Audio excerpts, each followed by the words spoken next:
Buenos días, perdón. Vamos a comenzar ahora con la última mesa de este congreso, aunque parezca mentira, se ha ido deslizando el tiempo.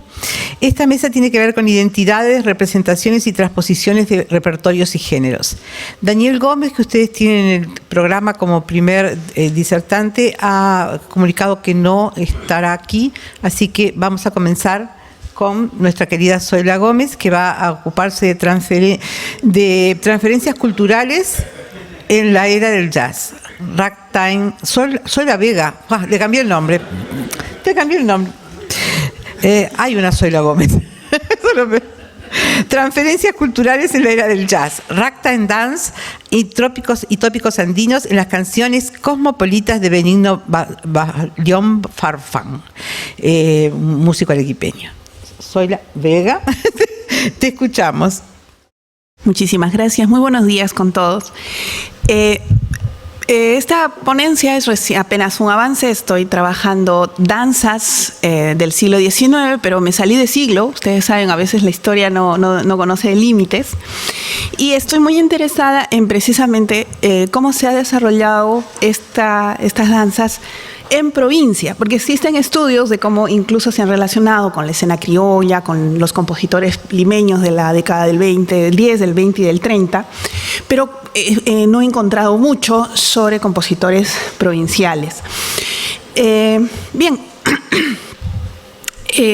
Las danzas ragtime, que sobre todo son sincopadas, que tienen ritmos encontrados, inician su auge en la cultura norteamericana a finales de la década de 1890. Conocen un rápido desarrollo hasta más o menos la Gran Guerra, y a partir del final de la Gran Guerra en 1918 empiezan a internacionalizarse de la mano sobre todo de tres grandes corrientes: la fonografía, cilindros, discos de 78 revoluciones por minuto, rollos de pianola; la radiofonía, que es un poco posterior; y las orquestas y bandas de salones de baile, que tocan en vivo y que por supuesto deben consumir partituras, deben hacer arreglos, y no solamente de materiales escritos, sino que transcriben discos, utilizan rollos de pianola para hacer sus arreglos. Es un mundo fascinante que se empieza a desarrollar en todo el continente. Bien, he tratado de, para mi consumo, para mi comprensión, construir un cuadro casi genealógico sobre qué danza origina cuál, pero la literatura nunca se pone de acuerdo en el orden. Entonces, más o menos he tratado de establecer, de unir a través de flechas posibles genealogías, cuál da origen a qué, pero es muy aproximado y todavía me falta entender la naturaleza de cada una de estas danzas. Están, por ejemplo, las animal dances: Grizzly Bear, Turkey Trot, Bunny Hug, Camel Walk, Camel Trot, etcétera, etcétera, que son muy semejantes, pero que en su manera de bailar está la gran diferencia. Más tardías son, por ejemplo, el shimmy, que incluso fue relativamente censurado en ambientes, digamos, decentes, porque es una danza cuya corporalidad es mucho más agresiva, mucho más demostrativa; o el charleston, que nace en los musicales y en el cine sonoro de finales de la década de los 20 y se convierte en una danza más coreografiada, pero también de corta existencia, muy estilizada. De acuerdo con Sacracalis y sus colaboradores, en un artículo que habla sobre la diplomacia cultural latinoamericana en los años 20 y 30, se produce un movimiento muy agresivo a través de estas tendencias tecnológicas de exportación de estas danzas, que son rápidamente asimiladas en los lugares de destino. Pero además, no solamente llegan, sino que generan respuesta de los autores locales, que las toman, las modifican, contribuyen a enriquecerlas, porque ellos también quieren acceder a los mercados en los que estas danzas están teniendo grandes índices de consumo. O sea, también quieren participar de la distribución del pastel. Y poco a poco contribuyen a crear géneros que se vuelven parte del paisaje sonoro de estos países, y también llegan a ser músicas tradicionales. Aparecen el famoso fox incaico, el shimmy incaico, el fox andino, etcétera, que incluso actualmente, por ejemplo, en zonas altoandinas de Arequipa, el fox incaico es considerado música tradicional. Bien, he tomado algunas miradas teóricas, todavía esto está en consideración. Valladares nos dice, ella habla de una falsificación folclórica lo denomina así a la adaptación de motivos incaicos a ritmos extranjeros como el Inca Step, el Camel Trot incaico, el Swing incaico. Todas las combinaciones de nombres que nos podamos imaginar entran en este espectro. Y esto sucede porque este fenómeno es paralelo a la conformación de los nacionalismos peruanos de la década del 10, del 20 y del 30, que recurría a tópicos sonoros considerados históricamente avalados por la tradición incaica y se le asignaba este nombre. Para mencionar dos de estos tópicos sonoros están la famosa escala pentáfona, considerada un remanente de los antiguos imperios gloriosos, sobre todo el incaico, y los ritmos de huayno, que podían combinarse o se amalgamaban fácilmente con el one step, con el foxtrot. Gerard Borrás nos explica que esta moda del jazz pues, inunda todo el espacio latinoamericano y tienen un fuerte impacto en creadores andinos y peruanos, quienes, bajo la influencia de estos discursos indigenistas, no dudaron en producir grandes cantidades de fox, camel, one step y shimmies. El nombre de autores como Carlos Sacco y Isidro Purizaga, pero sobre todo para la señal limeña, que es lo que Gerard ha trabajado. López Gastón, por otro lado, nos dice que se produce una respuesta peruana a la presencia de música popular extranjera en los años 20, como fue lo que él denomina en conjunto jazz incaico. Esta incaización musical genera una corriente en el resto del país. Vuelve a mencionar a Carlos Sacco, a Moisés Vivanco y a Benigno Bayón Farfán.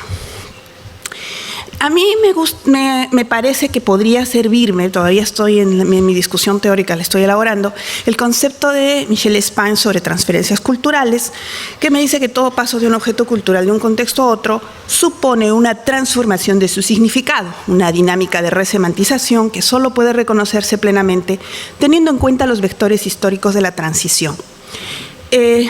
Por lo demás, tenemos un hecho en concreto. Llegan estas danzas y los creadores nacionales responden con ella. Pero en la escena provincial se habla muy poco de esto y quiero compartir con ustedes algunas evidencias aparecidas en la prensa social arequipeña de la década de los 20. En primer lugar, tenemos una carátula de un foxtrot que aparece en un álbum de música de la época, que fue vendido originalmente en la Casa Belón de Cusco, pero el álbum corresponde a una familia arequipeña. Fíjense dónde han sido colocados los sellos de pertenencia de la casa, en qué sitios de la anatomía femenina de la figura que está en la carátula, tanto en el hombro como en el muslo. Esto denota una intención acerca de estas danzas. Son muy sensuales, hay un conflicto entre lo que está de moda, lo que se debe bailar y lo que se tenía en el imaginario sonoro de lo que debía ser una danza. Hace unos 20 años tuve la enorme suerte de poder entrevistar a Laura Dunker Farfán, sobrina de Luis Dunker Lavalle, que fue adolescente en esta década. La entrevisté cuando ella era muy anciana. Y ella me decía que en su época esto era lo que los jóvenes querían bailar. Y evidentemente había un conflicto generacional porque yarabíes, zamacuecas, valses e incluso el tango era considerado música de viejos. Me lo dijo textualmente. Entonces, lo que ellos querían bailar era este repertorio. O sea, había un fenómeno de modas, de discusiones entre generaciones y de modernización del repertorio. Quiero mostrarles 3 citas aparecidas en la revista Social de Arequipa de 1921, que era la revista que reseñaba las actividades de los clubes sociales de la época. La primera cita corresponde a un testimonio de un norteamericano, McMahon, que estuvo en Nueva York en esa época y luego viene a Arequipa y le ofrece sus pareceres a la revista sobre la actividad musical en los clubes de Nueva York que él acababa de visitar. Dice: la orquesta solo se componía de un par de saxofones, un violín, un cello, banjo, tambor, címbalos, piano y probablemente algunos instrumentos de cocina. A veces se pone muy lapidario. ¿Por qué degradar el más noble arte humano hasta el nivel de las danzas modernas? ¿Por qué bestializar y prostituir la música? Nunca vi degradación igual a la de los salones de baile de la gente respetable de Nueva York. Esta crónica parecía querer educar al público arequipeño sobre lo que era adecuado o no adecuado oír, y habían ya conflictos al respecto. Unos meses antes, la misma revista escribía una reseña sobre una cena elegante en el muy exclusivo Club Arequipa. El Club Arequipa ofreció un dîner dansant con motivo de la llegada de los señores Suárez y Tosi. Bailaron un one step después de un guiso de pescado y un foxtrot después de un petit pois au sauce mousseline. No sé si la innovación será higiénica, pero en todo caso es la mar de chic entre la gente bien. Como se dan cuenta, hay una crítica allí. Y en la misma página se lee esto. Decididamente nos modernizamos. El cadencioso vals, la ceremoniosa cuadrilla, la saltaperica, polka y todos los bailes que hacían las delicias de nuestras abuelas resultan hoy rematadamente cursis. Hoy bailamos one step, foxtrot, jazz y otras zarabandas que nos han llegado de Yanquilandia. Naturalmente estos bailes requieren cierta clase de orquestas, por lo cual el gordito bayón, ese delicioso gordito insustituible, se ha provisto de jazz band, matracas, cornetines y demás abracadabrantes aparatos inventados para hacer un bullicio abrumador. ¿De quién está hablando? Evidentemente de Domenech Bayón Farfán, músico arequipeño, que era un músico de oportunidad y multiusos en la Arequipa de la época. Lo encontramos. Y no quiero decir con esto que haya sido una mala actividad, pero es para que entiendan la importancia transversal que tiene Benigno en este mundo. Es maestro de capilla de la catedral, es pianista de películas mudas en uno de los mejores cines, tiene una orquesta con la que recorre pueblos para hacer fiestas patronales, cumpleaños, asistir a entierros y fiestas de toda índole, y forma una orquesta de jazz que atiende las mejores galas en los sitios más exclusivos de la ciudad, sobre todo el Jockey Club y el Club Arequipa. Entonces el repertorio que aborda Benigno Bayón es muy amplio. De hecho, yo todavía estoy intentando organizar, secuenciar sus estilos, pero en la década de los 20, Bayón recoge esta influencia de la moda. Tiene que trabajar, tiene que sostenerse y por lo tanto incluso no solo acompaña los bailes de estos círculos, sino que compone canciones y crea un repertorio muy peculiar. Cuando en 2018 su obra fue declarada Patrimonio Cultural de la Nación, el texto de la resolución decía: se le considera la obra de Benigno Bayón Farfán en el rubro de gran maestro, obras consideradas emblemáticas para la identidad musical de Arequipa. Pero se habla de un repertorio mucho más tradicional que ahora ha sido consagrado y hasta deificado, pero no se mencionan estas canciones compuestas en la década de los 20, quizás porque no se le veía su relación con la identidad arequipeña.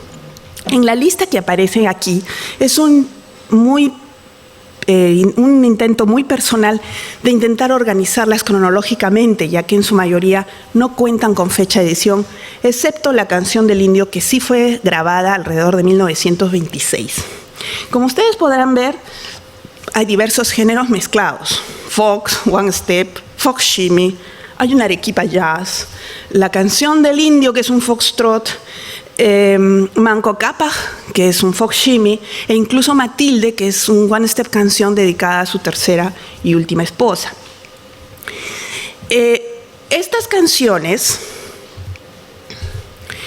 utilizan algunos tópicos sonoros relacionados en la época con esta música incaica de la que tanto hemos hablado.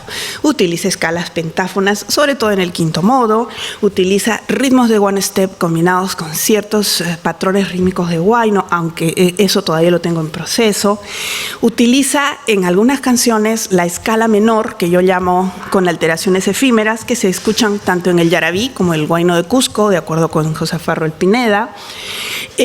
Tiene canciones en forma binaria, como estribillo y estrofa, pero también utiliza mucho la forma ternaria tipo minueto, algo que no se ve en los foxtrots publicados en la época, donde la parte del trío, la parte contrastante, son generalmente o modulan a mayor o tienen una rítmica o un carácter contrastante diferente del material original. Quiero que escuchemos algunos fragmentos de tres de estas canciones. Me van a disculpar que sea en MIDI un poco crudo, no lo he podido secuenciar de otra manera. Empecemos con Cusicuy, que yo creo que es la más antigua, que es un one step muy, muy ligero, muy simpático y que refleja la alegría del título, ¿no?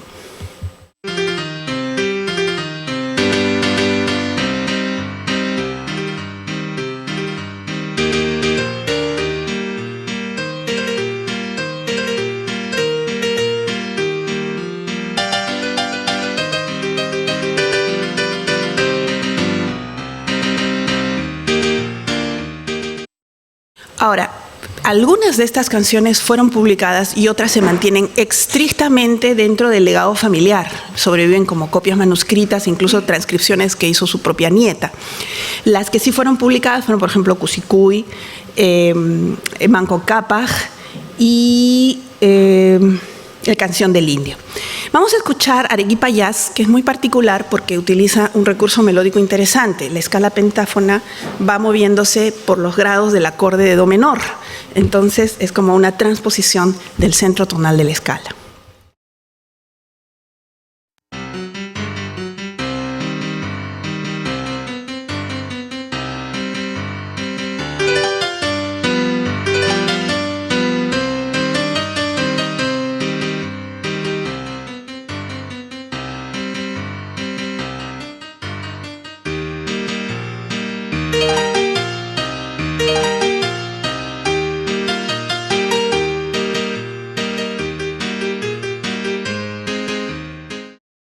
Y finalmente vamos a concluir este pequeño muestrario con Manco Cápac, que al reseñar a un inca tiene un carácter mucho más majestuoso, ¿no? Más resonante.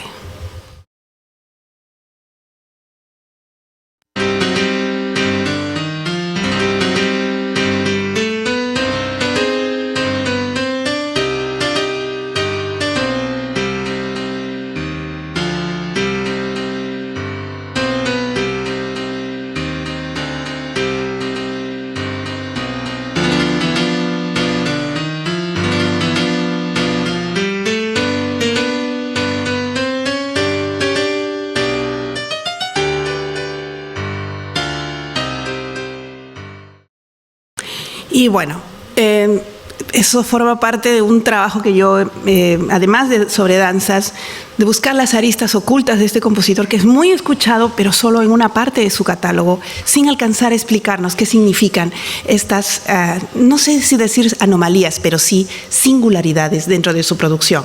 En la década de los 30 y 40, Bayón va a abandonar este repertorio y se va a dedicar completamente a la producción de zarzuelas costumbristas, de álbumes de recopilación, de yarabíes y pampeñas populares, y a la creación de música completamente afiliada con los sentimientos tradicionales de la ciudad. Muchísimas gracias.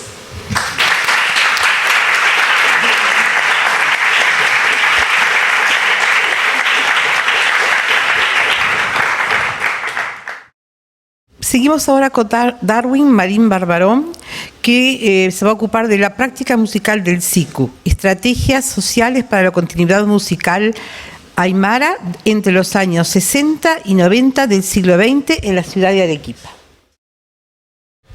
Muchas gracias, primeramente al Congreso, a los organizadores y a la Universidad de Música por habilitarnos este espacio.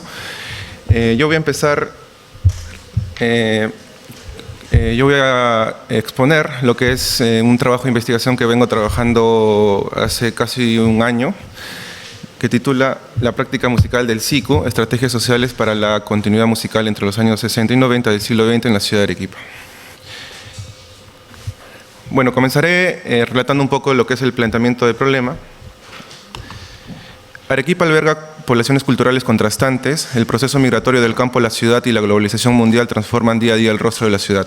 En esta dinámica social citadina trata de coexistir los pobladores migrantes aymaras, quienes a la fecha ya vienen dejando una considerable descendencia generacional. El aporte de la comunidad aymara no solo se limita en el crecimiento económico y mercantil, sino también en la incorporación de sus tradiciones culturales, entre las cuales resalta el idioma, la música, la vestimenta, las festividades según su calendario religioso agrícola, creencias y nuevas cosmovisiones que con el pasar de los años fueron reafirmándose mucho más dentro de la ciudad blanca. Seguidamente quiero hablar sobre mi experiencia tanto como intérprete de la música aymara y como investigador. Arequipa, mi primer contacto con la música aymara fue entre los años 2017 y 2018 con un grupo urbano citadino llamado Mautas. Con ellos logré aprender mis primeros temas de sicuri, como también acogí una identidad de comunidad con los compañeros de la agrupación. Participé en mi primer pasacalle de la verbena de Arequipa, en las fiestas de la Candelaria, tuve algún cargo de presidente y director musical. La llegada de la pandemia afecta ensayos, presentaciones de las diversas agrupaciones, pero también fomenta conversatorios virtuales donde se intercambian ideas con músicos y curis de otras regiones y también del extranjero. Terminando el periodo de la cuarentena con la reactivación progresiva, me propuse en conocer muchas más agrupaciones. Algunas de las que conocí son las siguientes: Grupo de Arte y Sicuri 14 de septiembre, Sociedad Conima, 13 de mayo Guairapata, Claveles Rojos, Sicuris Peñón, Zampoñada 10 de octubre, etc. Logré participar con ellos en sus ensayos, presentaciones, asimismo por medio de algunos contactos llegar a conocer las mismas comunidades: Conima, Huancanel, Puno, Lampa, Móvil, Quechico.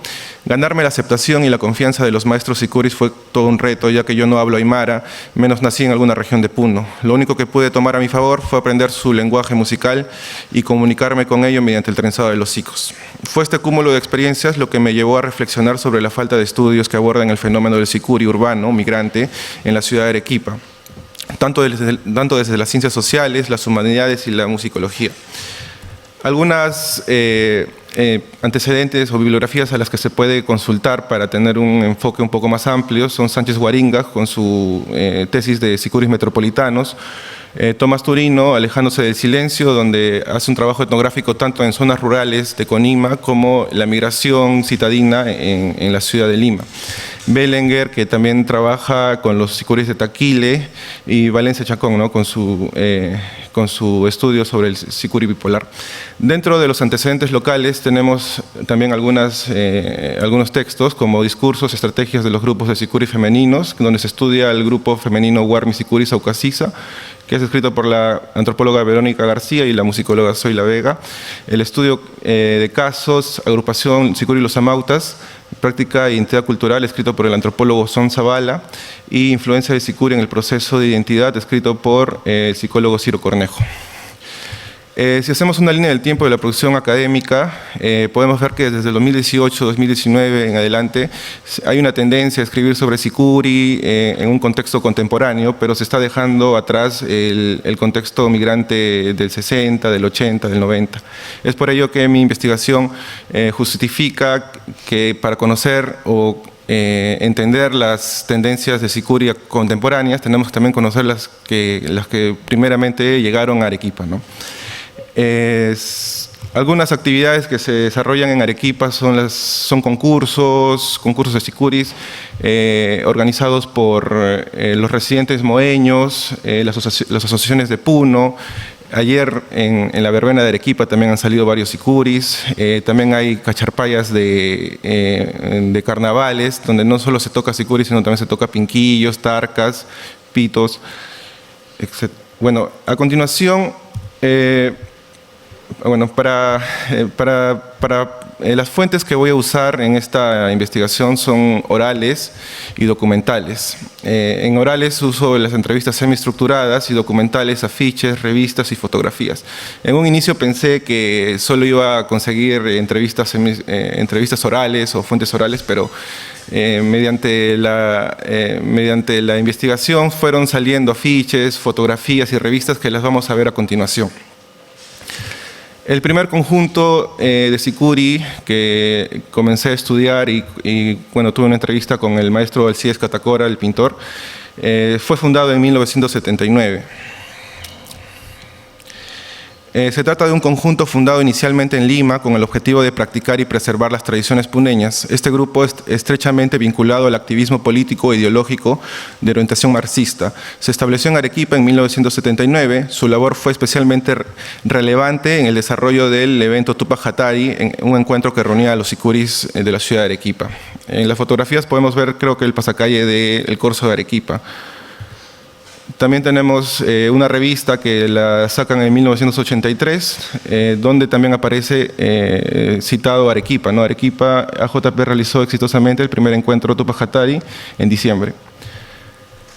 Algo importante que encontré también fueron los afiches de esos encuentros, ¿no? El segundo encuentro Tupac Hatari, domingo 18, y lo más interesante fue que vi las agrupaciones que en ese entonces participaron, ¿no? Unión Turputía, Yoquisanimó, Círculo Huancho, Antahuara, que son sicuris, y Sicumorenos, un solo bombo, 10 de octubre de Yunguyo, Zampoñadas de Oro y Lave, Estudiantinas Juli, y bueno, también había otras provincias, ¿no? Tenemos el cuarto encuentro del Sicuris Tupac Katari, el 1 de diciembre de 1985, así que podemos suponer que el primero fue en 1981, donde en este caso vemos que hay una actividad por Puno, ¿no? que cubre los meses de octubre, noviembre, diciembre. Otro documento interesante es las invitaciones que hacían los sicures en ese tiempo, ¿no? Ahí dicen: nos dirigimos a todos los trabajadores, estudiantes puneños, pueblo en general, a integrar la Asociación Juvenil Puno y su conjunto de Sicuris 27 de junio. Podías poner tu nombre, tu dirección y te esperamos todos los sábados de 3 a 6 p.m. en el parque de la Universidad de la UNSA, ¿no? El parque universitario que queda en la Avenida Independencia. El siguiente conjunto con el que pude también conversar fue Sampoñada, 10 de octubre y Yunguyo. Este conjunto nació de la iniciativa de un grupo de estudiantes universitarios yunguneños que residían en la ciudad de Arequipa. Su propósito principal era practicar el estilo de la Sampoñada un solo bombo de Yunguyo y además viajar cada 10 de octubre a Yunguyo para participar en la fiesta del Tatapancho, que es una de las fiestas más importantes de Yunguyo. La agrupación destaca su identidad como residentes de Arequipa, considerando como un rasgo diferenciador frente a otras agrupaciones al momento de presentarse en esa celebración. Acá hay algunas fotos que saqué de Facebook, en esa no me la dieron, donde se puede ver justo en la foto de la derecha, en el bombo, dice Círculo de Estudiantes Yunguyo y en el medio sale Arequipa, ¿no? Es el primer nombre que los identifica o con el primer nombre con el que van a la festividad del Tatapancho, como Círculo de Estudiantes Yunguyo Arequipa. Y después cambian el nombre a Sampoñada 10 de octubre y Yunguyo, residentes de Arequipa. Otro de los conjuntos que pude también conseguir algunos documentos, en este caso uno de los integrantes que pudo participar en los 80 fue Javier Torres, que me proporcionó algunos documentos, ¿no? Este conjunto Antahuara es un grupo conformado también por estudiantes universitarios moeños, quienes desarrollan actividades, ahora en este caso de teatros, con apoyo del INC, el Instituto Nacional de Cultura. Esta práctica esta práctica tradicional de formato de recital rompe las tradiciones funcionalistas de las zonas rurales, donde la música estaba estrechamente vinculada a calendarios agrícolas, religiosos, así como instrumentos y su forma de ejecución. No es común que un sicuri o músicas tradicionales se paren en un escenario y gente solamente se dedique a observarlo, ¿no? En las comunidades es parte de todo un conglomerado de expresiones, ¿no? Tenemos el programa ahí del evento que tuvieron, donde no solamente tocan sicuris varios bombos, o sea, sicuris huaynos, sino también tocan pinquillos, pinquillos de Chiasi en este caso creo. De ahí también tocan los pitos, que son como flautas traversas andinas, ¿no? El último que voy a exponer, el último grupo, es Sicuris Peñón. Este grupo fue fundado por los hermanos Julián y Genaro, quienes en un inicio formaban parte de la AJP, pero decidieron retirarse del grupo para crear su propio conjunto. Así, en su barrio de Miraflores, específicamente en la zona Peñón Alfonso Ugarte, nació la agrupación Juventud Peñón. Desde entonces han desarrollado diversas actividades y han consolidado un estilo propio en cuanto a instrumentación, vestimenta, repertorio, lo que le ha permitido diferenciarse claramente de otras agrupaciones. Bien, algo interesante que también pude conseguir de estas fotografías, documentos, es la presencia femenina ya en los años 80, ¿no? En este caso tenemos la presencia en el Sicuris AJP y Antahuara, ¿no? Y la presencia femenina en grupos donde tradicionalmente los hombres tocan es debido a que la música está más alejada de su principal vigilante, ¿no? Citando un poco a Vigilar y Castigar de Michel Foucault. Las tradiciones rurales y su rígido contexto sociocultural, donde se cuida sobre todo los roles de género que están representados dentro de su vida cotidiana rural. En la ciudad, al no tener una vigilancia social, permite que las mujeres puedan acceder a tocar sicus. Bueno, acá vengo tomando un listado de lo que voy desarrollando. Actualmente tengo 10 grupos. Todavía me falta contactar a más personas de los grupos, pero hasta ahí voy más o menos haciendo un listado, lo cual me permite ya analizarlo desde las identidades, ¿no? En este caso, la identidad más representativa entre los años 60 y 90, vamos a ver que es los moeños, ¿no? Después viene Arequipa con ya dos conjuntos fundados desde la misma Arequipa, que son Sicuri Sunza, que no he hablado en estas diapositivas, y Juventud Peñón. Después tenemos a Puno, Huancané y Unguyo. Después también tengo una línea de tiempo, lo cual me permite ver cuánta duración tuvo cada conjunto, ¿no? Desde los 50 hasta 2025, ¿no? Y bueno, algunos apuntes finales que voy a considerar. La principal estrategia para la continuidad musical del Sicuri en la ciudad de Arequipa fue la identidad regionalista de cada conjunto. Al ser el Sicuri una práctica de carácter funcionalista en el contexto rural, su significado se transforma en el entorno urbano, donde este enfoque se diluye para dar lugar a nuevos contextos de manifestación.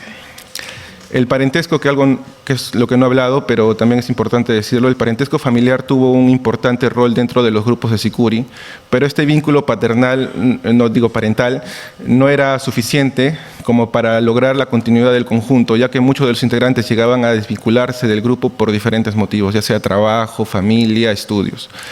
En este proceso, la ciudad en la que se residen comienza a asumir un papel protagónico para sus actividades musicales, dando lugar a una nueva propuesta de identidad, donde ya no se encuentran vinculadas únicamente con sus lugares de origen o nacimiento, sino que incorporan también su condición de residentes como un factor diferenciador.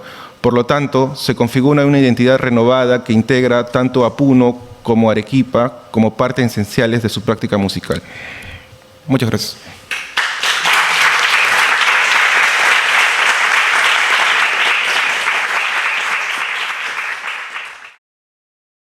Bueno, seguimos con María Alejandra Carrillo Fidel, que va a hablar de representación y significado del andino a partir de la presencia níquel en la escena musical andina.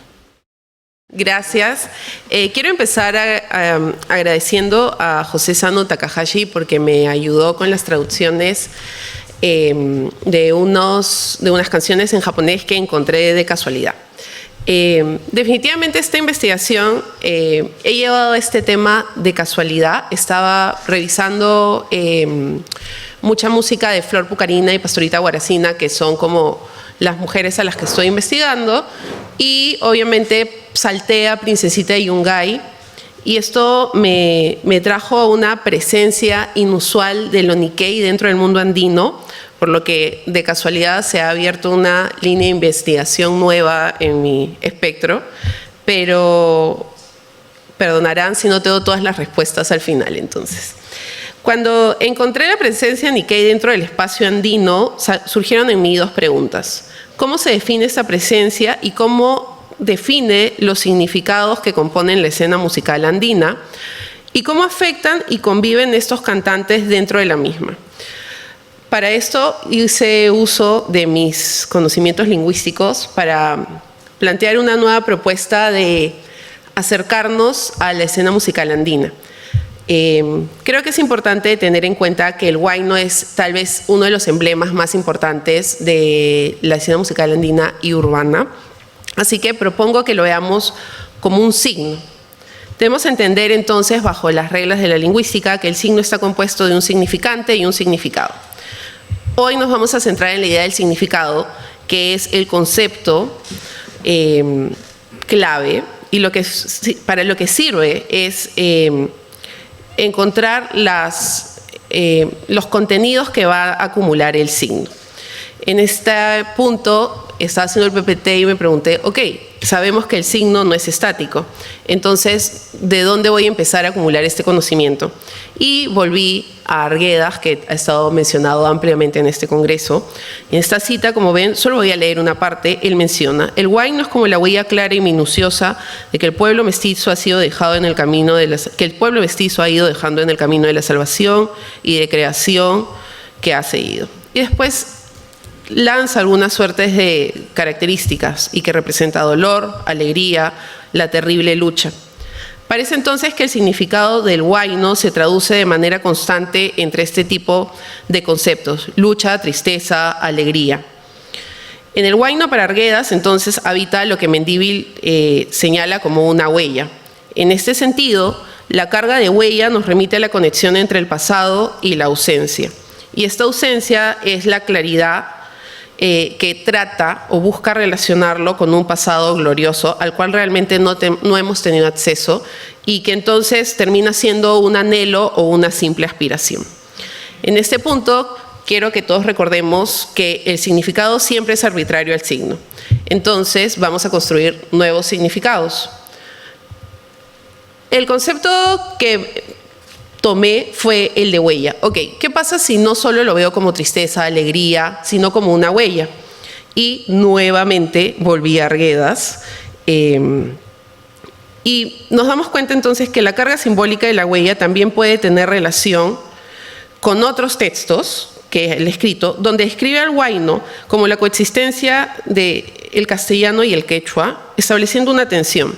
Pero esa tensión entonces nos lleva a presenciar otras dicotomías que viven en el significado en el signo huayno, como es castellano-quechua, rural-urbano, la tradición o la supuesta perversión de esta tradición. Sin embargo, en la lógica de Arguedas, o mejor dicho, en la lógica a veces de quienes siguen a pie juntillas Arguedas, dejamos de lado el hecho de que la práctica musical es constante y cambiante. Para ser más precisos, entonces, su legitimidad busca construirse, según Hobsbawm, a partir de la construcción de discursos que sustentan la tradición, que respalde su existencia en base a una ancestralidad. Entonces, el concepto huella tiene mucho sentido. Pero yo seguía sin procesarlo, decía, tal vez es momento de construir un nuevo concepto para este signo. Y se me ocurrió, mientras seguía revisando papeles, la idea del huayno como un ritual performático al que nos vamos a enfrentar tanto en los escenarios, desde los coliseos hasta la actualidad, como en el material discográfico que queda como un objeto sonoro desde los años 50, incluso antes, ¿no? Dentro de la escena musical, el huayno puede ser visto entonces como este ritual que va a perpetuar su existencia y que puede, en principio, respaldar la tradición. Pero al mismo tiempo, la práctica en sí nos demuestra que está constantemente desafiando los significados que se le imponen. ¿Qué sucede entonces si la ejecución del huayno y la propia escena musical urbana es vista como un ritual? Entonces la performance se comprende como un proceso que busca expresar una tradición, una práctica y un despliegue de significados en el escenario, pero que, según Canadin, no puede ser entendido desde su estructura interna, sino que siempre tiene que ser reinterpretado alrededor de su contexto político, social, cultural e incluso económico. Por consiguiente, el ritual que vengo a proponerles, que llamaremos performance, dentro de la escena musical andina, no es un espacio estático y por lo contrario se convierte en un fenómeno dinámico. El modo en el que se produce entonces este ritual nos va a llevar, aunque no querramos, a la resignificación del signo. Lejos de estas miradas estáticas entonces del huayno y de la escena musical, podemos afirmar que una de las mayores características de esta escena musical y de este signo que les propongo es justamente la diversidad. El uso diverso de instrumentos, el uso diverso de vestuarios, incluso las diferencias entre los huaynos por regiones.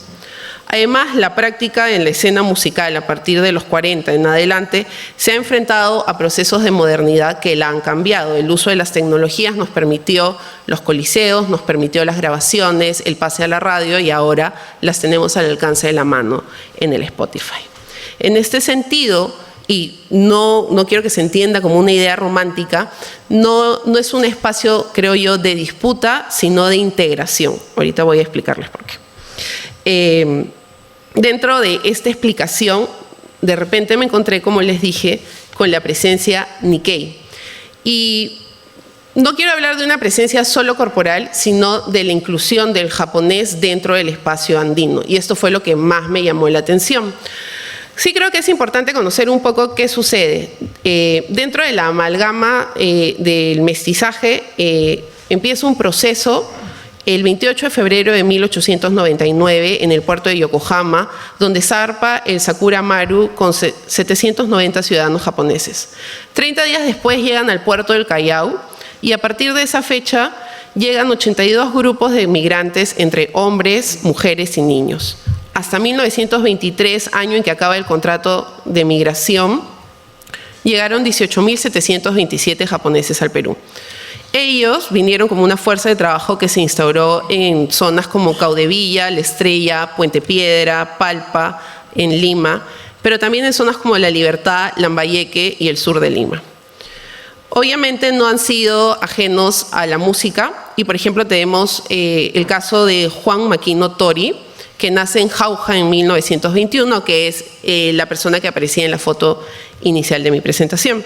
Sin embargo, como a mí me gusta ver más a las intérpretes femeninas, me voy a centrar en este caso en Angélica Jarada Vázquez, que nació en Yungay en 1938 y que todos conocemos como Princesita de Yungay. Jarada fue hija de una madre ancashina y de un migrante japonés, y su inserción en la escena, para mí, representa justamente este proceso de resignificación constante del signo.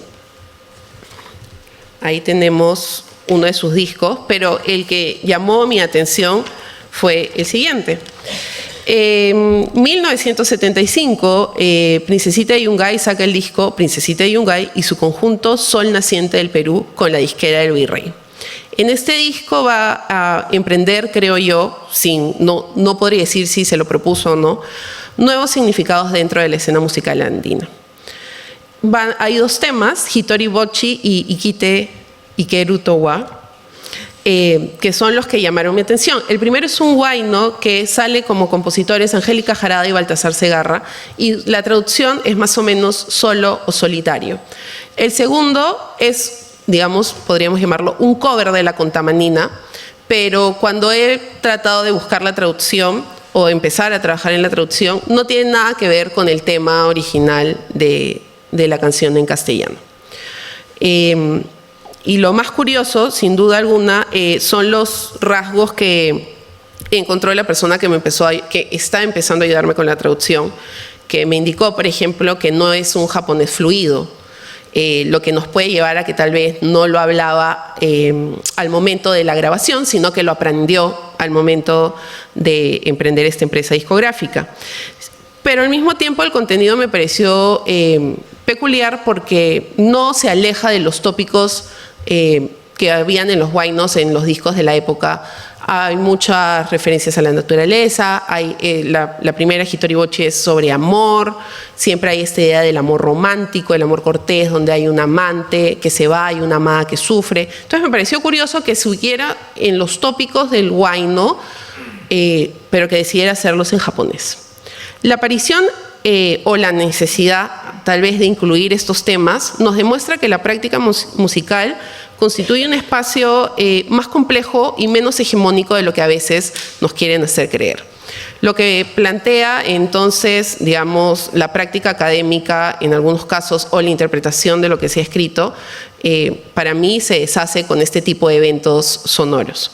Los intereses de los cantantes o de la industria nos están llevando a demostrar que los significados dentro del huayno, de la escena musical, no son estáticos. Y como el tiempo es cruel, voy a pasar a las conclusiones.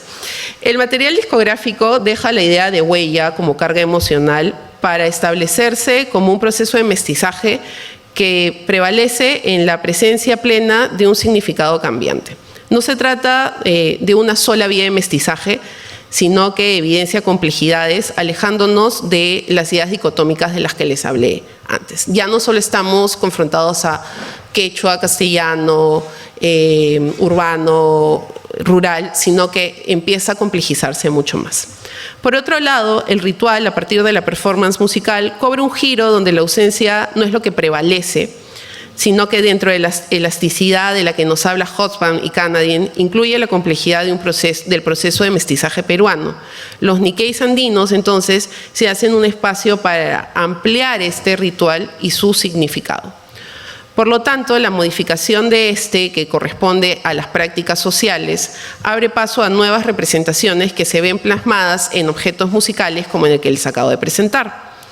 Revisar el fenómeno musical en relación a su contexto como propone Canadín, nos permite la revisión de los discursos sobre las tradiciones musicales, ya no solo como un espacio de batalla, sino que incluye la convivencia de diversas identidades. Y por último, sostengo que la presencia de innovaciones como la de Princesita y Yungay, siguiendo lo propuesto por Mendívil en Huaynos Híbridos, nos permite estudiar el fenómeno musical lejos de estas ideas metafísicas y más bien entender al huayno como algo movible.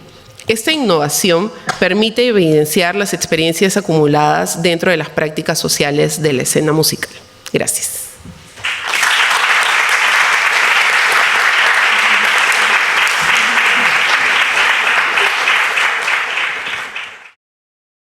Bien, vamos a cerrar esta mesa con el trabajo de Rodrigo Chocano.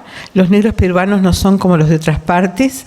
Músicos afroperuanos, representaciones elitistas y autorrepresentación para el periodo 1920-1955.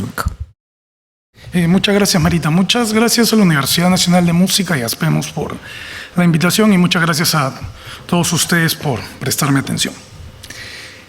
En algún momento antes de 1960, el investigador José Durán oyó al guitarrista afrodescendiente Pancho Ballesteros decir que los negros peruanos no somos como las de otras partes. Yo tengo vocablos. Podríamos especular de qué otros negros buscaba distinguirse Ballesteros y en base a qué criterios. Pero lo que es claro es que el testimonio revela una conciencia racial en un contexto en que la representación de la música afro había sido, hasta hace muy poco, controlada por las élites culturales criollas. Estas élites incluían a aristócratas junto a profesionales e intelectuales de sectores medios que se identificaban con los anteriores. Aquellas élites eran no racializadas, frecuentemente blancas y en casi ningún caso afros o indígenas. Esta ponencia explora cómo cultores afrolimeños formados a inicios del siglo XX se relacionaron con el discurso de las élites culturales criollas sobre ellos y su música. Gracias. Postulo que estos músicos racializados navegaron las representaciones hegemónicas sobre ellos mismos de una manera que era consciente y estratégica, que se adecuaba a un discurso elitista que los subalternizaba. Sus acciones revelan sus contradicciones al lidiar con un racismo sistémico que los precarizaba de formas complejas y a menudo sutiles. Con esta exploración, busco proyectar una mirada histórica hacia relaciones racialmente informadas que en muchos casos se mantienen hasta hoy. Abordar el racismo seriamente implica hacerlo desde una mirada sistémica. Ahí estamos, ya, perfecto. Como un ensamblaje institucionalizado de prácticas culturales, económicas y políticas que producen desigualdades entre grupos humanos. El racismo no es un tema de ignorancia, sino de relaciones de poder producto de una historia de dominación. El racismo es interseccional a la raza, clase, género y otros ejes y mantiene vigencia en contextos de mestizaje. Mirar a la música desde el racismo sistémico implica ver cómo su práctica y discursos revelan, vehiculan y o refuerzan desigualdades raciales. Esta mirada es relevante para enmarcar cómo se representaba públicamente la musicalidad afro en Lima en la primera mitad del siglo XX. En ese momento, las élites culturales limeñas, como bien menciona Luis Gómez y otros autores, lideraron un discurso público nacionalista en el que buscaron redescubrir las raíces del criollismo en las prácticas culturales de los sectores populares limeños. Estos discursos literarios y periodísticos estaban plagados de referencias a músicos afros, empobrecidos, anónimos y caricaturizados como símbolos del auténtico criollismo. Lo criollo era entonces irrepresentable sin recurrir a lo afro. Igualmente, varones de élite validaban su criollismo frecuentando jaranas populares en barrios mayoritariamente afrodescendientes y familias de clase alta contrataban cultores afro para animar sus fiestas y como maestros de música y baile. Estos discursos y prácticas revelan un creciente interés de las élites en la producción cultural afro. Este interés, sin embargo, se basaba en una asociación entre modernidad, raza y clase que validaba el criollismo de las élites en base a la experiencia de comunidades racializadas y frecuentemente precarias. Los afros quedaban relegados a un lugar de premodernidad, donde estaban encargados de preservar las tradiciones que las élites ya habían perdido. Esta romantización de la precariedad tenía un rostro racializado y ocultaba desigualdades bajo un discurso identitario pretendidamente unificador. La pregunta clave es cómo los músicos afrolimeños se relacionaban con un contexto que los ensalzaba simbólicamente mientras mantenía jerarquías raciales. Esta es una pregunta compleja. No hay evidencia de afros resistiendo a esa representación y en general parecían identificarse con el discurso criollo hegemónico. Eso no significa que ignorasen su lugar en este. Testimonios de varios cultores revelan que eran conscientes de que eran racialmente marcados y es altamente probable que sufriesen discriminación en su vida cotidiana. Al mismo tiempo, frecuentemente pertenecían a comunidades que no eran exclusivamente afro, pero sí eran identificadas como tales, como bien documenta Lucho Roca. Las representaciones elitistas no se equivocaban al identificar a músicos afrodescendientes como algunos de los más prominentes músicos populares de Lima. Y estas representaciones eran uno de los pocos espacios en que se apreciaba a los afros, aunque de manera racialmente prejuiciosa. Hoy exploro de manera breve e inicial dos de los escasísimos casos documentados de voces y acciones de cultores afrolimeños de la primera mitad del siglo XX. Estos son el cantor Augusto Ascuez, no salían las banderitas con los nombres, qué pena, sorry, y la bailarina Bartola Sancho Dávila. Salvo estos casos y algunos otros, la información públicamente disponible es escasísima. Ellos gozaron del aprecio de sus pares y de la admiración de las élites culturales en tanto representantes auténticos de las tradiciones criollas. Asimismo, estos personajes eran claramente leídos como afro. Su fenotipo, los lugares que habitaban y la música y bailes que interpretaban calzaban con las representaciones sobre negros y zambos, artistas y no artistas, en la esfera pública limeña. La vivencia de estos artistas fue excepcional. Ellos se codearon con las élites limeñas y fueron un puente entre la vivencia de sus pares y el interés de las élites anteriores. Así, su experiencia no representa la vivencia cotidiana de cultores afroperuanos, pero por lo mismo representan un sitio singular donde observar cómo artistas afro se involucraban con los discursos y prácticas hegemónicos. Augusto Ascuez es aún ¿qué pasó? ¿Qué hice? Perdón. Estoy retrocediendo, qué vergüenza. Ya, listo. Augusto Ascuez es aún respetado como tal vez el más profundo conocedor de las tradiciones musicales limeñas. Y Bartola Sancho Dávila es recordada como la mejor bailarina de marinera. Primos, nacidos en el barrio tradicionalmente negro de Malambo, cruzando el río Rímac, aprendieron su práctica musical por vía familiar desde muy jóvenes.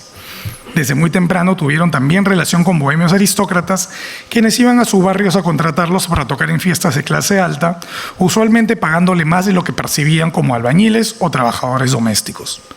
Augusto Ascuez grabó discos, Sancho Dávila se presentó en cotizados teatros y ambos ganaron concursos de baile y música. Hacia mediados del siglo XX, personajes de clase alta como el investigador José Durán o la compositora Alicia Maguiña propulsaron con justicia su imagen, consolidando su reputación entre los círculos de conocedores de las élites. Durante las siguientes décadas, Ascuez y Sancho Dávila cultivaron amistades entre esas élites, que se convertirían en su sostén económico durante sus precarios días finales. La relación entre estos personajes y las élites culturales limeñas es interesante. Ascuez impresionaba a estas últimas no solo por su arte, sino también por su porte, su vestir impecable y su comportamiento ejemplar. Actores culturales prominentes decían de Ascuez y su hermano Elías que esos negros son unos señores o que parecían unos marqueses en su porte y sencilla dignidad. No es difícil asociar su sorpresa con la disonancia que la actitud de Ascuez les causaba frente a algunos prejuicios raciales vigentes, pero tal vez también su consonancia con algunos otros. Más allá de tales asociaciones, personajes de todo estrato social y color reconocían que la respetabilidad era una característica del comportamiento de Ascuez. Él nunca ocultó sus actitudes pícaras y palomilladas de juventud, pero en las jaranas no solo era respetuoso y hasta solemne, sino que también supervisaba la conducta de otros en el ambiguo ambiente festivo, tanto de clases populares como de sus anfitriones de clases altas. Esa actitud, junto a su habilidad de conocimiento, le forjaron un respeto inquebrantable entre las élites culturales que pocos otros afro disfrutaron. En el caso de Sancho Dávila, Ella obtuvo rápida fama como la auténtica representante de la marinera popular desde sus primeras presentaciones en la década del 20, justo cuando la opinión pública limeña se interesaba en el folclore de la ciudad. Bartola fue objeto de atención entre las élites criollas, quienes la contrataban como bailarina y profesora. Según Ascuez, las personas de clase de alta sociedad la querían porque era muy correcta y educada.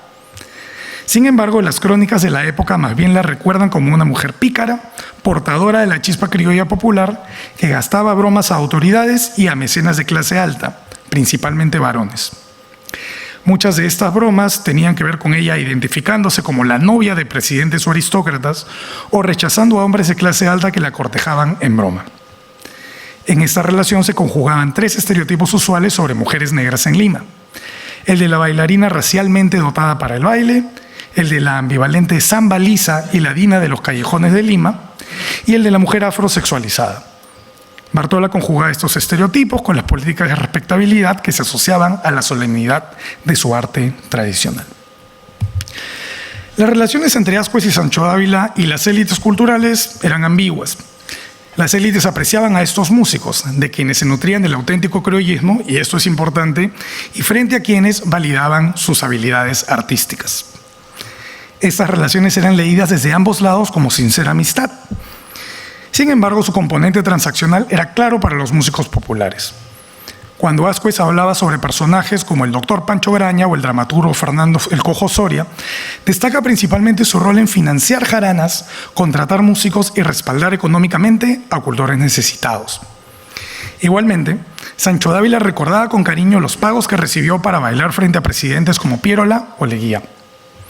Con esto no cuestionó el sincero aprecio y amistad entre los músicos y sus sponsors, pero sí enfatizó que estos se hallaban enmarcados en una relación de poder que tenía, por un lado, a intérpretes populares de escasos recursos y, por el otro, a élites culturales ávidas de la identidad criolla auténtica que los primeros representaban. Es sintomático que la supervivencia de estos músicos en sus últimos días haya dependido de la loable voluntad de aquellas élites, lo cual revela las condiciones estructurales que enmarcaban su dinámica. Finalmente, ambos cultos, me voy a saltar esto porque a lo mejor me quedo sin tiempo por estar retrocediendo las diapositivas. Bueno, vamos al final. La mirada desde el racismo sistémico permite observar cómo la relación entre estos músicos afro y las élites culturales criollas estaba enmarcada por desigualdades históricas, materiales e institucionales que trascendían las intenciones de los actores involucrados. Las condiciones de existencia de músicos afro de gran talento pero modesta condición cambiaron gracias al repentino aprecio esencialista y chauvinista de las élites hacia su propia identidad criolla. Estas relaciones se vivieron en su momento como sincero aprecio y cariño, pero se construyeron sobre relaciones de poder y actitudes paternalistas. Las élites culturales no racializadas tenían el poder de reclutar músicos y bailarines y de ponerlos en valor según sus propias sensibilidades e intereses. Con esto no digo que aquellas élites criollas eran racistas, pero sí que reprodujeron, a lo mejor sin intención, el racismo sistémico que enmarcaba su comportamiento. Aquí es clave reconocer la agencia de Augusto Ascuez, Bartola Sancho Dávila y otros cultores para leer el interés de las élites y maniobrar los términos de su propia representación en los discursos hegemónicos. Si bien el desbalance de poder es innegable, el conocimiento y carácter de autenticidad de estos cultores les permitió legitimar su práctica musical frente al criollismo oficial. El discurso identitario de las élites, que se validaba a partir de estos músicos racializados, paradójicamente requería respetar su autoridad musical como el epítome de la autenticidad cultural criolla.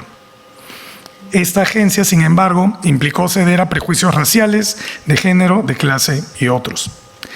Elementos como la asociación entre afros pobres y el mundo popular, o dicotomías como negro bien portado versus negro mal portado, enmarcaron su relación con el discurso de las élites. En último término, lo estructural del racismo radica en que la relación entre la sensibilidad criolla de las élites culturales y estos músicos racializados se dio de la forma en que se dio gracias a la estructura racista que enmarcó sus términos. Es central entonces poner atención en la poca reconocida importancia del factor racial en la historización de los discursos sobre la cultura popular limeña en el Perú. Muchas gracias.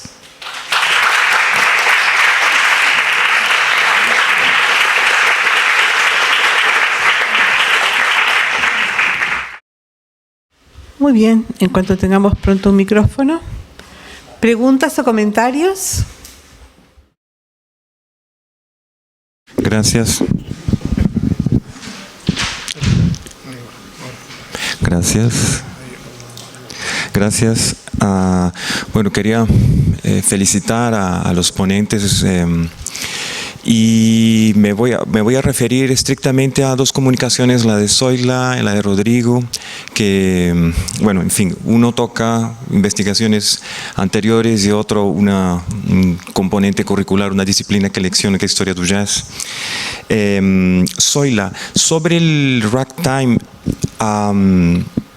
primero me parece formidable que estés haciendo ese trabajo, que de alguna forma comencemos a indagarnos en Perú sobre los impactos, la repercusión del jazz en nuestra música nacional, ¿no? Cuánto de esas bases nosotros tenemos, ¿no? Y que pueden ser explicadas, puedes traer más luces con la influencia del jazz en las primeras décadas del siglo pasado. Entonces, decir que tu trabajo es súper importante, que continúes. Tú comenzaste diciendo que estabas investigando el siglo XIX, pero después te quedaste por allí, ¿no? Entonces, quédate un poco más, por favor, porque es muy importante ese desliz, esas sorpresas que la investigación nos trae, ¿no? Yo solamente me quedé pensando sobre la definición y los flujos, el flujograma que hiciste sobre el ragtime. Porque mira, existe una bibliografía que se refiere al ragtime como el ragtime stricto sensu a la Scott Joplin. Entonces uno tiene ese modelo, y cuando hablamos del género musical, de la forma musical, AA, BB, AA, CC, DD, ¿no? Entonces es el ragtime como se compone, como Joplin la divulgó, etcétera, etcétera. Otra cuestión sería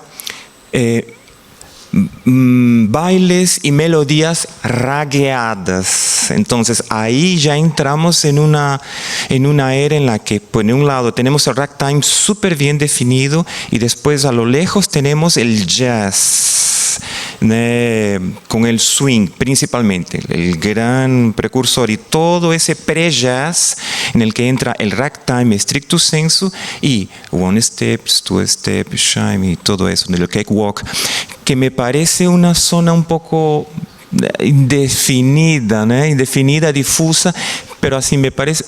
Creo que sería interesante definir que existe ese ragtime stricto sensu y un ragtime así, mucho más abierto, en el que entra la polka, entra el vals, entran las marchas, entra inclusive el tango, y otras formas musicales ragueadas, ¿no? Sería apenas eso, ¿no?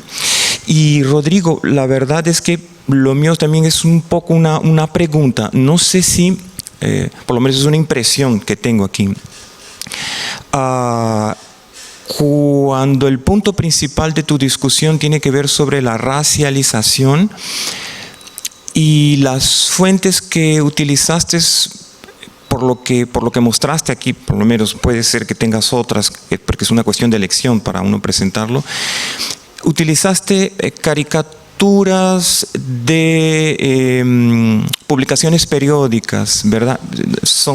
Entiendo que de Lima, ¿no? Entonces, ¿hay algún periodo estrictamente? Tú investigaste publicaciones periódicas, caricaturas de publicaciones periódicas entre tal año y tal año. Solo me quedé un poco con ganas de saber eso, y si la investigación sería sobre la racialización a través de las caricaturas, que se refiere mucho a cómo la élite limeña que tenía acceso a esas publicaciones, ¿no?, interpretaba ese otro en la sociedad limeña de esa época. Me dejo entender, porque me quedó un poco la duda que por un lado utilizaste caricaturas y por otro lado utilizaste fotografías de la época, ¿me entiendes? Entonces no sé cómo podría dialogar, sería eso. Felicidades. Sí, en realidad es un verdadero lío lo de las ragtime, danzas. Justo estaba revisando unos álbumes, por ejemplo, y encontré, y eso me lanzó otras preguntas, encontré una partitura de A la Huacachina que decía One Step de 1920, que ahora la trabajamos como una polka, ¿no? Entonces, eso me gatilla otras preguntas y sí, incluso tuve que preguntarle a Claudia, que está haciendo una tesis sobre escena criolla, sobre la presencia de One Step y bueno, surgieron otras respuestas.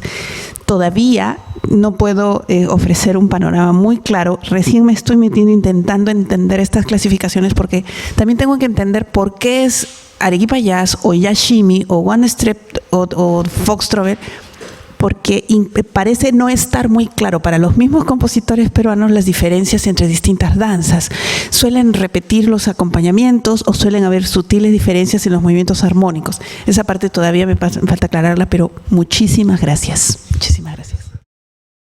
No, gracias por la pregunta. Sí, de hecho, claro, yo estoy evidentemente, es en efecto una selección de qué puedo presentar en este momento, ¿no? Entonces, la intención era mostrar cómo es que este comportamiento en las relaciones en un contexto en el que existía una racialización de la musicalidad criolla, ¿no? Y ahí parte de la cuestión va porque mucho del discurso es hasta ahora, ¿no? Que antes del revival no había nada, o dónde están los afros, o que todo estaba asimilado, ¿no?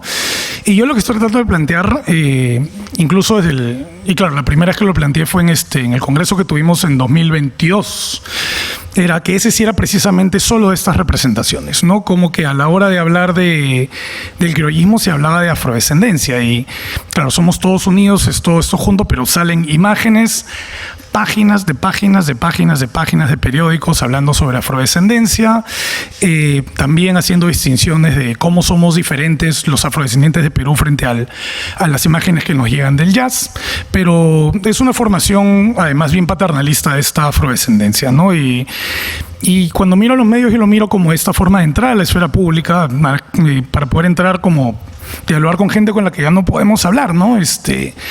Con estas élites culturales que, como digo, es más una inteligencia que necesariamente la gente arriba de la cadena alimenticia, ¿no? Es también los sectores medios que se forman en San Marcos con ellos, como bien habla, por ejemplo, Luis Alberto Sánchez en Los Señores, ¿no? Se conectan, profesionalismo, personas de clase media llegan, comienzan a escribir también, a montar estos discursos de tradición. Los afros tienen este lugar prominente y claro, este sector que está haciendo las representaciones es también el sector que se está relacionando con músicos afrodescendientes desde esta distancia, digamos, premodernista, ¿no? Ellos son las personas que, claro, tradicionalmente nos han cuidado pues a nuestro bebé, a nuestra casa, y ahora nos cuidan nuestra tradición, ¿no? Entonces, claro, al final el objetivo en esta presentación era ver cómo era el contexto de cómo las personas se están relacionando. Sí, perdóname. No, esto es parte del libro que estoy escribiendo. Esto sería el quinto y último capítulo, que es la parte, y todo esto es de 1900 a 1950. ¿No? Y es periódicos, revistas, a partir del 30, partituras y lo que puede encontrar realmente, claro. Caricaturas, todo lo que puede encontrar realmente. Muy bien. ¿Seguimos con las preguntas? Sí, manito, muchas gracias. Felicitaciones a sus personas por las 4 ponencias. Me acercaré luego a darle más comentarios en mayor detalle, pero en el sentido de pregunta, si es que, Rodrigo, has podido encontrar en ese proceso justamente de tiempo, en 1900 a 1950, cuando estuvimos en el proceso de nombrar a Jamaica Pfeiffer como persona meritoria de la cultura, ella nos dio el testimonio de que su madre, habiendo nacido en el periodo de tiempo al cual mencionas, fue parte de las personas bajo la práctica de que no eran registradas con partida de nacimiento, porque la libertad de la esclavitud era libertad de vientres. Entonces hablamos de un sistema esclavista informal que, como bien se ha dicho, también es parte de la esclavocracia, que corre en paralelo ¿no? Por muchísimo más tiempo entrado, ¿no? Diríamos presumiblemente pre-reforma agraria. Entonces no sé si has podido encontrar un poco de eso, y que en paralelo se da el hecho de que el RIMAC deja de ser parte del centro, ¿no? Porque antes era un solo distrito, ¿no? Y eso también permite de que no tenga el mismo control administrativo sobre diversas cosas. Si desean visitar el RIMAC, este domingo en Mestizos, Mónica Rojas está presentando sus avances sobre investigación de Son de los Diablos también.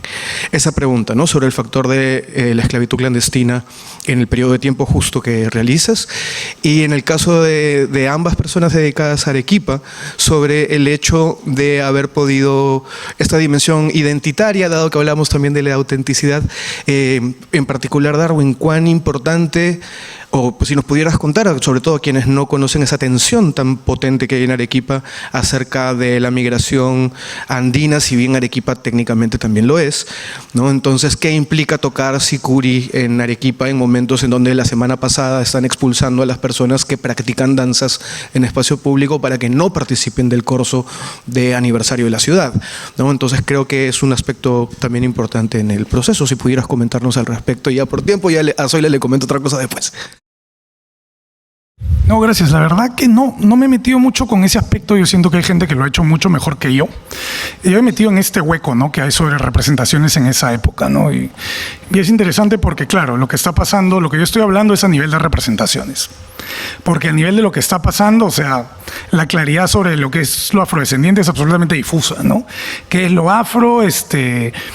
La cuestión de mestizaje, migraciones, todo lo que está sucediendo, quiénes son afros de Lima, eso es súper interesante. Pero claro, a mí lo que me llamó más la atención de esto es que, a pesar de eso, a nivel de los imaginarios, sí había la idea de que existía un sujeto negro y que era sambo, porque era un negro, pero era un negro mezclado, no era como los negros de otras partes. Pero cosas como las que tú dices, pues traerían una materialidad, digamos, súper concreta, ¿no? Porque en este trabajo esto escapa a las bordes de este trabajo, pero refleja también cuestiones materiales que, claro, probablemente están sucediendo, pero claro, hay gente que lo ha hecho mejor que yo.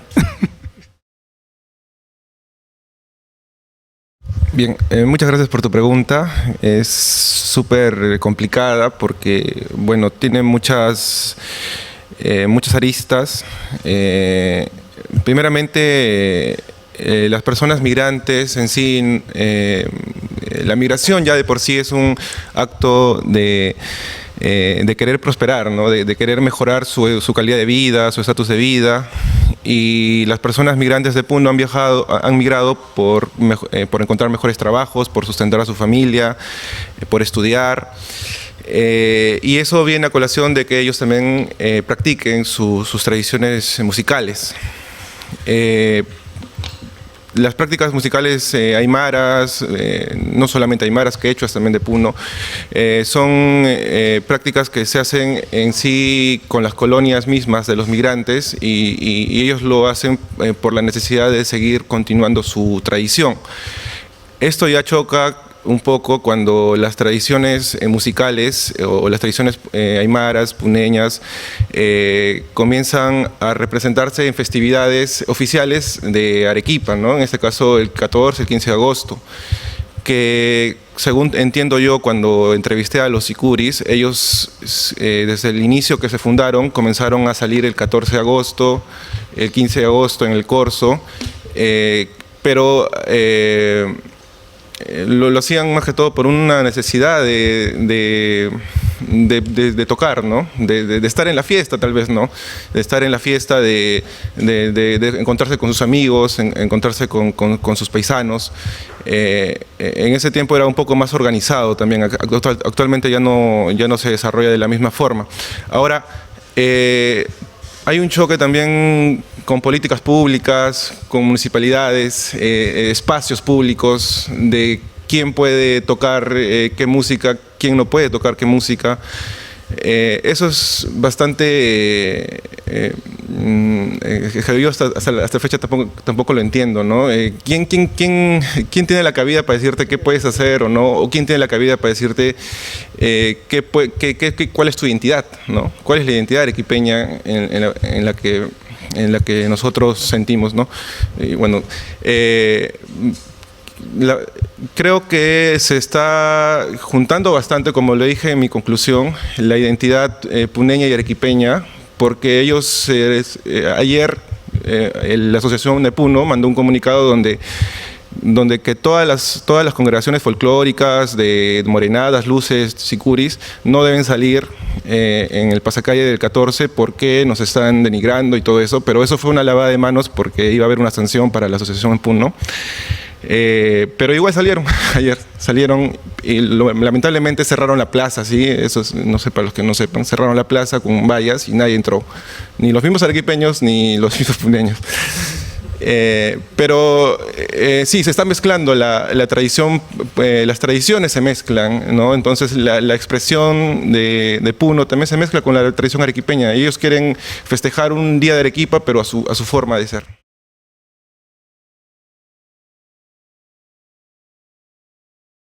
A mí me gustaría agregar algo por alusión, porque solía yo ser arequipeña hasta hace unos cuantos días. Y es lo siguiente, que no se entiende que las personas que viven en una ciudad no son de primera, segunda, tercera o cuarta clase, ¿no? Y el problema con la música puneña, entre comillas, que ya lleva sus buenos 40 años y que con las redes sociales se aviva el debate, hace ignorar otras realidades. O sea, la población de proveniencia, de ascendencia o de tradición altiplánica, no solamente de Puno, en Arequipa hay inmigrantes provenientes de todas partes del sur del Perú. Esa discusión que tienen de si tienen o no el derecho de tocar sus danzas en la ciudad en la que viven, o la más cruel, si son arequipeños o no, imagínense, oculta otras realidades todavía más dramáticas. Y es que en Arequipa tenemos un fuerte componente de migración venezolana y colombiana. Y si la población migrante de primera, segunda, quinta, décima generación no tiene derecho a cantar, bailar y danzar en el corso, imagínense los migrantes más recientes. Simplemente es imposible que en el corso figure el joropo, que figure la cumbia, es decir, eso simplemente nadie lo piensa, ni los de un bando, ni los del otro, ni los del fondo. Por supuesto, a las municipalidades no les entra esto. Entonces, la capacidad de decidir quién puede, o sea, que uno quiera irrogarse el poder de decidir quién puede cantar o no cantar en las fiestas de la ciudad, realmente son motivo de vergüenza. Y yo lo tengo que decir aquí públicamente porque muchos de mis alumnos siempre me preguntan: ¿es correcto que canten morenadas en la fiesta de Arequipa? Solo el hecho de que formules esa pregunta ya te gana el destierro de mi clase, cruza la puerta. No, mentira, eso sería también un acto discriminatorio. Me toca explicar por qué tenemos que defender el derecho de todos los que viven en una ciudad a poder expresarse libremente.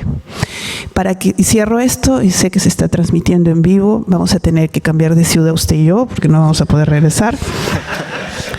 Diciendo esto para que me entiendan lo ridículo que puede llegar a ser. Hace unos años prohibieron que en el Corso de Arequipa se bailaran danzas que no eran de la ciudad. Y entonces se las vieron canutas para encontrar danzas, que las hay, pero bueno, uno tiene que hacer su trabajo, ¿no?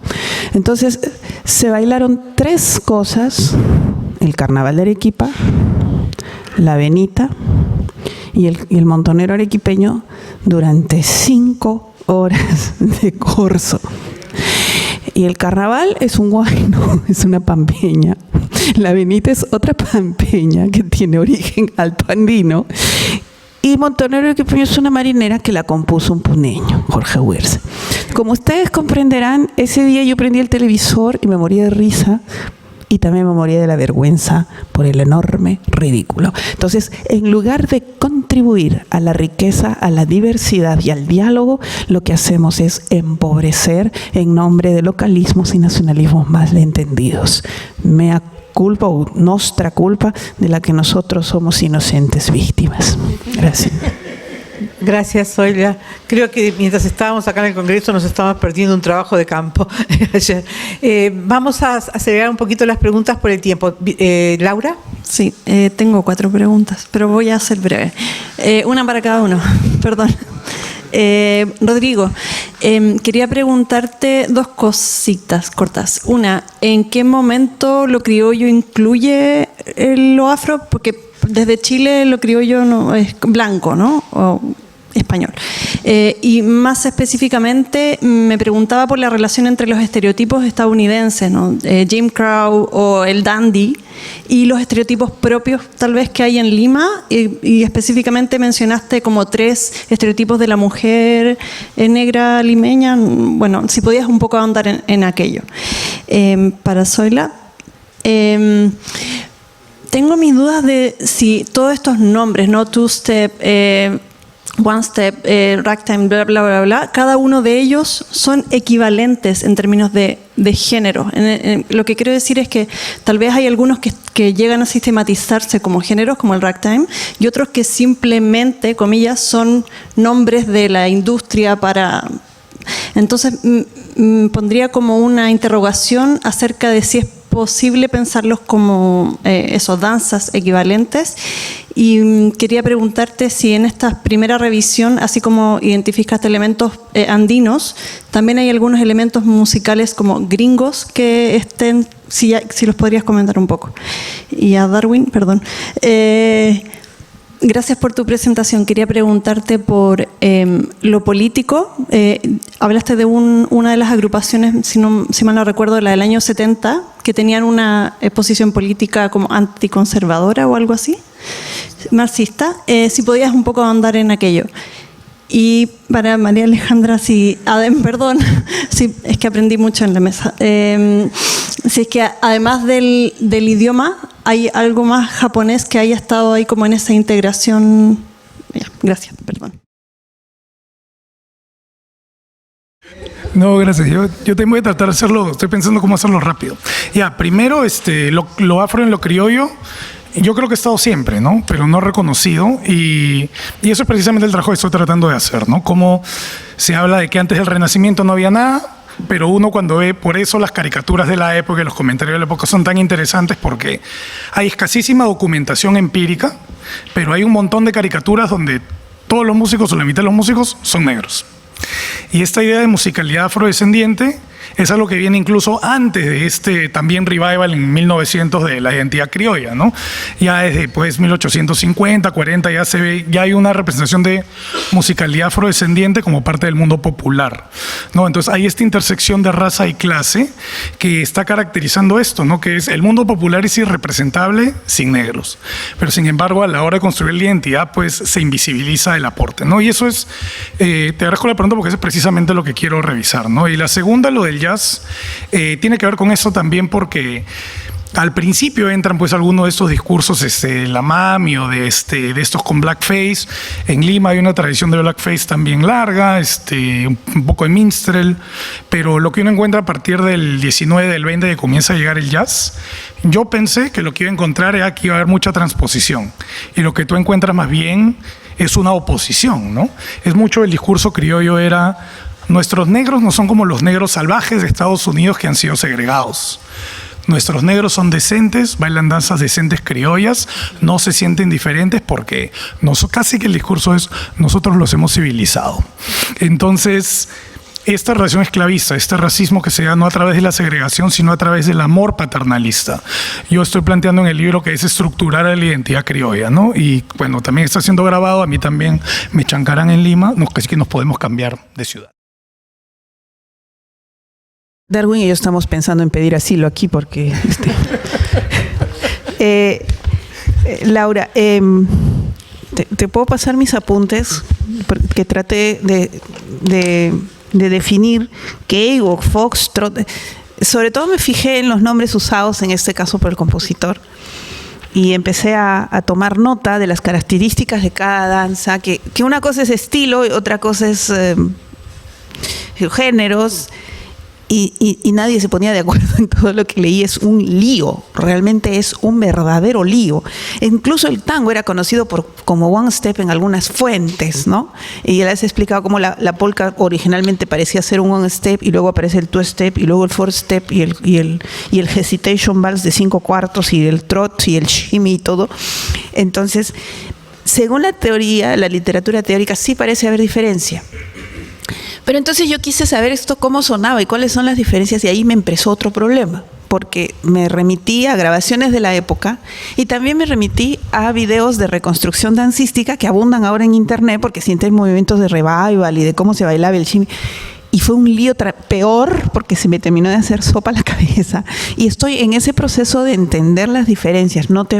Perdóname que esa duda te la deje, porque el cuadro que hice con la relación de las danzas, perdónenme, no fue para explicarles mejor, fue para entenderlo yo, porque no quería entender qué venía primero. Y es más, hay una sucesión cronológica, los nombres iban cambiando y las coreografías tienen mucho que ver, y no son coreografías que nacen en circuitos sociales comunes, dialogan mucho con el musical, con coreografías estilizadas, con cosas que aparecen en el escenario de Broadway o en los circuitos de Harlem, y luego pasan incluso al cine. Y en el cine, por ejemplo, el Charleston es absolutamente artificial.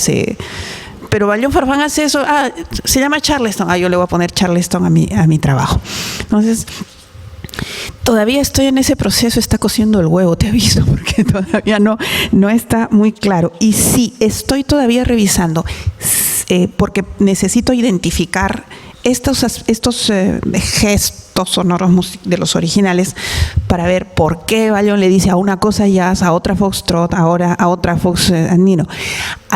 De lo poco que he podido encontrar son patrones rítmicos, que también, por ejemplo, los tiene Mariano Béjar Pacheco, de corcheas, la primera grave y la segunda aguda, tum, tum, tum, tum, tum, tum, y movimientos armónicos cromáticos en los bajos, pero son las primeras cosas que estoy logrando hacer. Sé que vengo con más preguntas que respuestas, pero déjame decirte que desentrañar la maraña de estas danzas y sobre todo, por ejemplo, cuando uno se mete en fuentes muy rígidas como el Grof, tú dices, ¿quién escribió esto en el Grof? Porque lo que escuchas es muy diferente de lo que el diccionario dice, ¿no? Así que ahí estoy. Alguien venga a sacarme de aquí. Muchas gracias por tu pregunta. Bueno, es una parte muy interesante de la política dentro del Sicuri.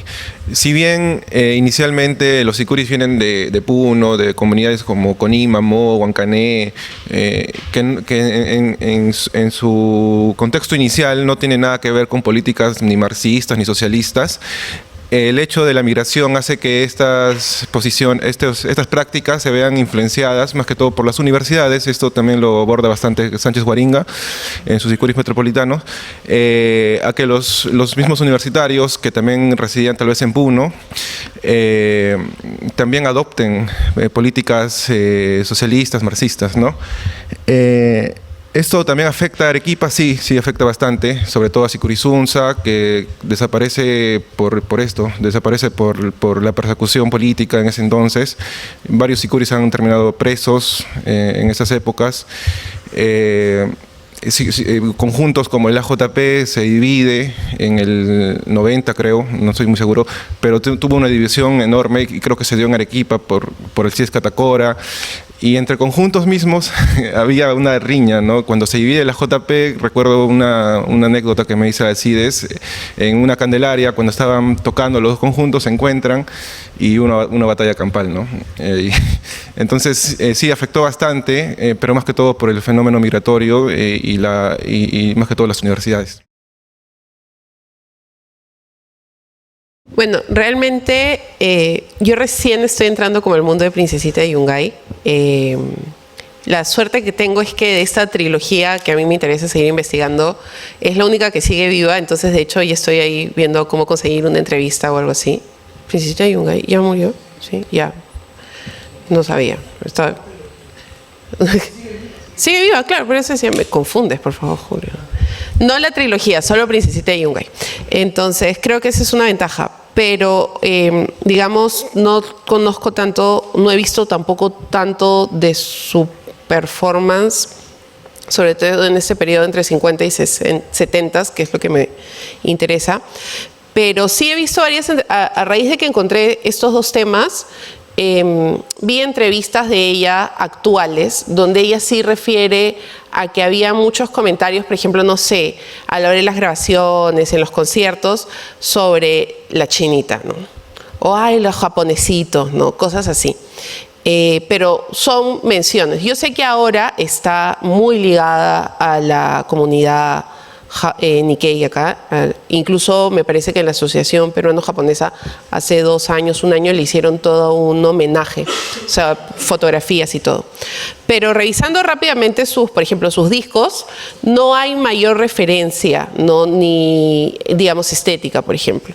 Me llamó la atención, después de que encontré los temas y vi la portada del disco, que el grupo también se llamara, ¿no? Grupo del Sol Naciente. Pero de hecho hace unos días encontré un nuevo tema que me olvidé de decirlo, que se llama Mamayay o Cacha. Lo que no sé es si el disco es posterior a este que les enseñé o anterior. Pero sí, no hay más referencias, digamos, hasta ahora de los que yo haya podido encontrar. Tenemos que pedirles disculpas a las 2 personas que habían pedido la palabra, porque estamos ya pasados de la hora y sabemos que el almuerzo demoró un poquito, y a las 2 de la tarde les pedimos que estén aquí por la conferencia de clausura. Muchas gracias a todos y disculpas a los...